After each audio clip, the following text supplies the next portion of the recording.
کہ بنی اسرائیل کے اندر ایک زانیہ عورت تھی، وہ ایک فاحشہ عورت تھی، وہ ایک مرتبہ کہیں پر جا رہی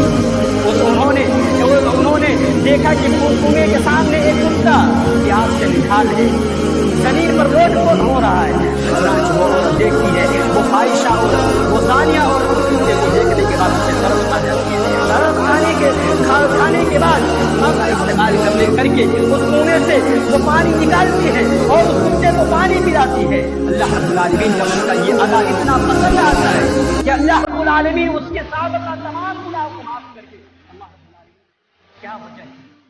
اللہ رب العالمین نے اسے پورے گویا کہ اس کی زندگی میں جو وہ فاحش کام کیا کرتی تھی، وہ زنا جو کیا کرتی تھی، وہ ایک چھوٹا سا ایک معمولی سا عمل، ایک کتے کے پانی پلانے کی وجہ سے اللہ رب العالمین اسے اللہ کے نبی صلی اللہ علیہ وسلم کو اللہ رب العالمین